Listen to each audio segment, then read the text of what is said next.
ओम नमो भगवते वासुदेवाय नमः। श्रीमन महर्षि वेदव्यास प्रणीत श्री हरिवंश पुराण हरिवंश पर्व अध्याय 9।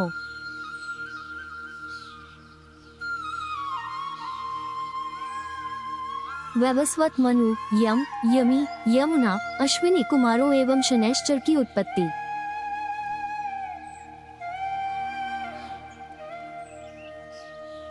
वैशंपायन जी कहते हैं, शत्रुघ्न कश्यप जी से दक्ष की पुत्री में विवस्वान उत्पन्न हुए और त्वष्टा की पुत्री संज्ञा देवी उन विवस्वान सूर्य की भार्या हुई।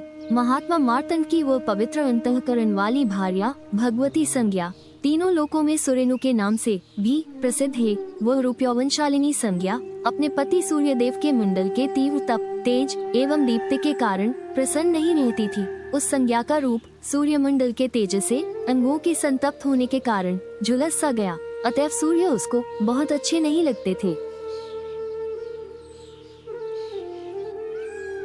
आदित्य के अज्ञान में पड़ने पर कश्यप जी ने स्नेहपूर्वक कहा था कि यह मरा नहीं है, किंतु अंड गर्भ में स्थित है, इसलिए तब से सूर्य मार्तंड कहे जाते हैं। जब सूर्य आदित्य के गर्भ में थे, उस समय बुध उनके पास भिक्षा मांगने के लिए आए, परंतु अदिति गर्भ के बोझ के कारण शीघ्रता से चलकर भिक्षा न दे सकी।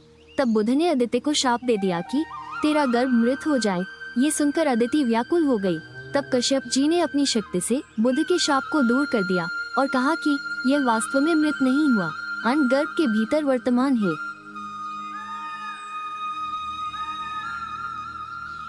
आदित्य के मेरा गर्भ मृत हो गया, इस विपरीत ज्ञान के कारण ही सूर्य मार्तंड कहलाते हैं। तात कश्यप के महात्म्य के कारण जीवित हुए विवस्वान में सर्वदा अधिक तेज रहता है। उसी तेज से कश्यप जी के पुत्र सूर्य तीनों लोकों को तपाते रहते हैं। कुरुवंशी राजन तपाने वालों में श्रेष्ठ आदित्य ने संज्ञा के गर्भ से 2 प्रजापति और 1 कन्या इन 3 संतानों को उत्पन्न किया। उनमें एक प्रजापति तो विवस्वान सूर्य के पुत्र वैवस्वत मनु थे और दूसरे प्रजापति श्राद्धदेव यम थे। इस तरह यम तथा यमुना नामक 2 जुड़वी संतान उत्पन्न हुई थी। तदनंतर संज्ञा ने सूर्य के कठिनता से सहने योग्य तेजस्वी रूप को देखकर उनके तेज को न सह सकने के कारण अपनी छाया को ही अपने समान नाम और रूप वाली बनाकर तैयार कर दिया। संज्ञा के समान नाम और वर्ण वाली होने से छाया का नाम सवर्णा भी है।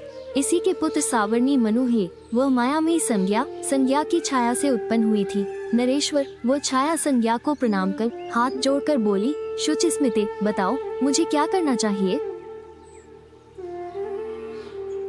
श्रेष्ठ अंगों वाली, मैं तुम्हारी आज्ञा का पालन करूंगी, तुम मुझे आज्ञा दो। संज्ञा ने कहा, तुम्हारा कल्याण हो, मैं अब अपने पिता घर जा रही हूँ, तुम मेरे इस घर में शांत होकर रहो। ये मेरे दोनों पुत्र हैं और यह एक सुमध्यमा सुंदर कटे वाली कन्या है, इनका तू ध्यान रखना और इस रहस्य को भगवान सूर्य से कभी न बतलाना। छाया ने कहा, देवी, मेरे बाल पकड़े जाने तथा शाप देने की नौबत आने के पूर्व मैं ये बात किसी प्रकार भी न कहूँगी। आप सुखपूर्वक अपने पिता के यहाँ जाना। वैशंपायन जी कहते हैं, अपने समान नाम रूप वाली छाया को आज्ञा देकर और उससे तथास्तु कहे जाने पर वह तपस्विनी लज्जित सी होती हुई अपने पिता त्वष्टा के यहाँ चली गई। पिता के पास पहुँचने पर उसके पिता ने उसे बड़े जोरों से डांटा तथा उससे बार बार पति के पास ही जाने के लिए कहा। तब निंदित कर्मों से सदा दूर रहने वाली वह संज्ञा अपने रूप को बदलकर घोड़ी का रूप धारण करके उत्तर कुरु के देशों में जाकर घास चरने लगी। उस दूसरी संज्ञा को भी संज्ञा ही समझते हुए सूर्य देवता ने उसके गर्भ से अपने ही समान पुत्र उत्पन्न किया।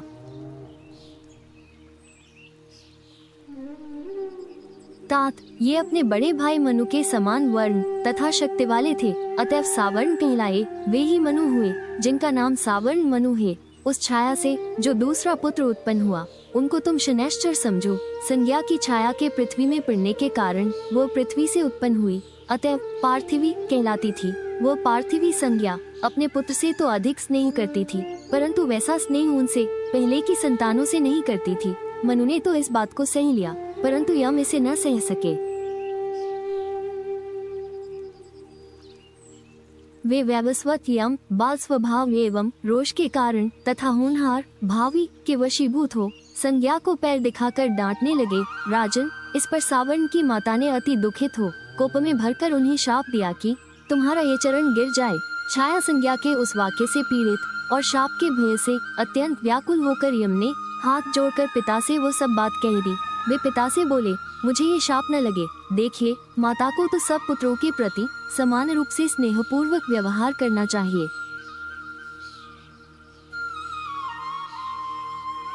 पर यह हम सबको छोड़कर सबसे छोटे से ही स्नेह का व्यवहार करती है।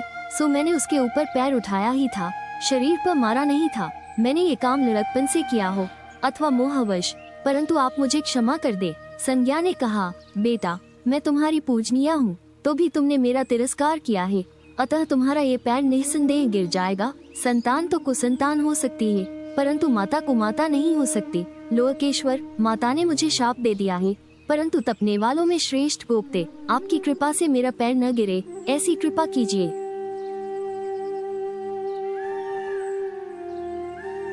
सूर्य ने कहा, पुत्र, तुम धर्मज्ञ और सत्यवादी हो।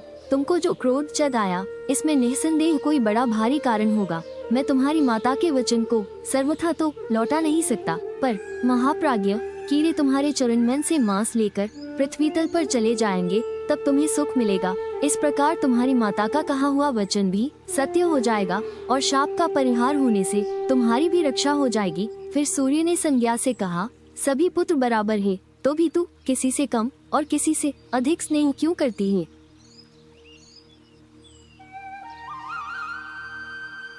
सूर्य ने यह बात बार बार कही, परंतु वो हंसती ही रह गई और उसने सूर्य से कुछ भी न कहा। कुरुनंदन, भगवान सूर्य ने अपने चित्त को एकाग्र करके योग के द्वारा सत्य बात जान ली और शाप द्वारा उसका विनाश करने के लिए उसके केश पकड़ लिए। तब अपनी शपथ के उतर जाने पर छाया ने सूर्य नारायण से सारी बात ज्यों की त्यों बतला दी। सूर्य नारायण इस बात को सुनते ही क्रोध में भरकर त्वष्टा के पास पहुँचे। त्वष्टा ने विधि पूर्वक उनकी पूजा करके जब देखा कि ये तो रोष से मुझे भस्म ही करना चाहते हैं, तब उन्होंने सूर्य नारायण को इस प्रकार शांत करना समझाना आरंभ किया। त्वष्टा ने कहा, आदित्य, आपका यह अति तेजस्वी रूप अच्छा नहीं लगता। इसको न सह सकने के कारण ही संज्ञा हरी घास वाले वन में हरी घासों को चर रही है। किरणों के स्वामी, आज आप हाथी के सूंड से खींचे जाने के कारण पद्मिनी के समान व्याकुल हुई, शुद्ध आचरण वाली और योग के बल से संपन्न, अतएव योग से घोड़ी का रूप धारण करके सदा तप करती हुई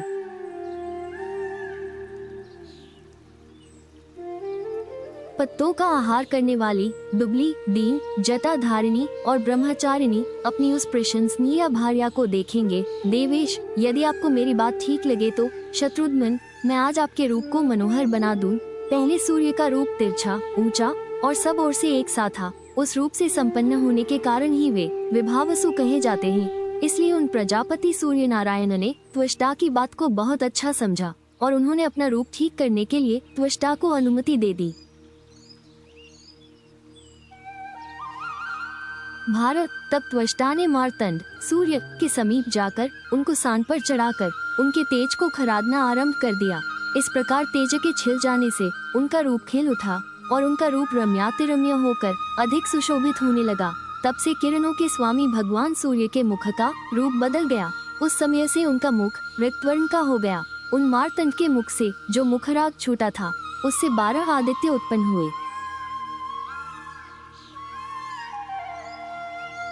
उनके मुख से धाता, अर्मा, मित्र, वरुण, अंश, भग, इंद्र, विवस्वान, पूषा, 10वें पर्जन्य, त्वष्टा, 12वें विष्णु उत्पन्न हुए, जो अंत में प्रकट होने के कारण सबसे छोटे होकर भी गुणों में सर्वश्रेष्ठ थे। गंध, पुष्प, अलंकार और प्रकाशमान मुकुटों से सुशोभित अपने शरीर से उत्पन्न हुए उन आदित्यों को देखकर भगवान सूर्य बड़े प्रसन्न हुए। इस प्रकार सूर्य नारायण का पूजन कर त्वष्टा ने उनसे कहा, देव, अब आप अपनी पत्नी के पास जाइए। वो उत्तर कुरु देशों में भ्रमण कर रही है और हरी घास से भरे हुए वन में घोड़ी का रूप धारण करके विचर रही है। तब सूर्य नारायण ने भी अपनी पत्नी के रूप के अनुसार घोड़े के समान विचरण करने के लिए घोड़े का ही रूप धारण कर लिया। उस समय सूर्य ने ध्यान से देखा तो उन्हें तेज और नियम के कारण सब भूतों से अदृश्य घोड़ी का रूप धारण करके किसी ओर से भी भय की आशंका न कर निर्भय हो विचरती हुई अपनी भार्या संज्ञा दीख पड़ी। राजन, फिर तो घोड़े के रूप में भगवान सूर्य उसके मुख के समीप पहुँचे।